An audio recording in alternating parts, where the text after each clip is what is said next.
పోలీసుల బట్టలు విప్పుతామంటూ మాజీ సీఎం జగన్ చేసిన వ్యాఖ్యలను ఖండించారు సిపిఐ జాతీయ నాయకుడు నారాయణ.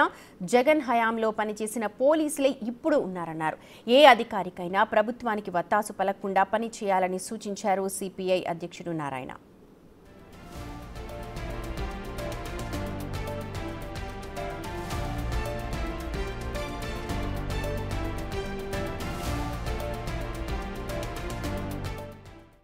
రెడ్డి కింద చాలా వేల మంది పోలీసులు పనిచేశారు ముఖ్యమంత్రి ఉన్నప్పుడు.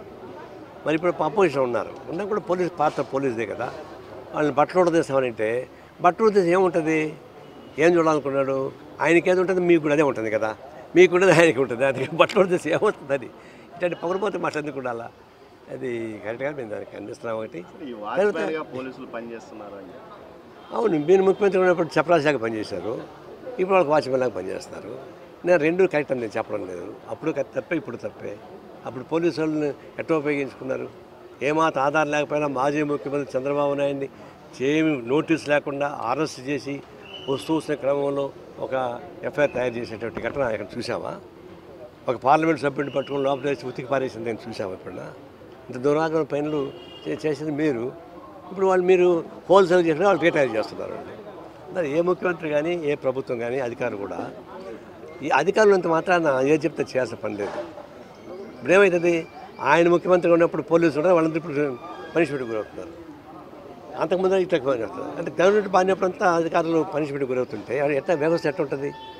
ఐఏఎస్ ఐపీఎస్ అధికారులు ఎగ్జిక్యూటివ్ లేకుండా గవర్నమెంట్ నడుస్తుందా? రాజకీయ నాయకులు లేకపోయినా నడుస్తుంది, కానీ ఎగ్జిక్యూటివ్ లేకుండా నడవదు పండి. అలాంటి ఎగ్జిక్యూటివ్ని రాజకీయ నాయకులు పాడు చేయకూడదు, దానిలో ఉన్న అధికారులు కూడా మీరు లక్ష దాటకూడదు. ఏం మహాన్ని ట్రాన్స్ఫర్ చేస్తారు అంతే. పోండి, పొంగనూరులో ఉంటే ఐపీఎస్ ఆఫీసర్లు, చిత్తూరులో ఉంటే చపరాశుడు అవుతాడా? అంతా ఒకటే కదా. అలాంటప్పుడు మీరు అధికారులు ఉండేవాళ్ళు ట్రాన్స్ఫర్కి భయపడు, ప్రభావంలో లొంగిపోయావు, అధికారులు చెప్పిన మాట అంతా నాశనం పని. న్యాయబద్ధంగా చేసుకోండి మీకుండేది.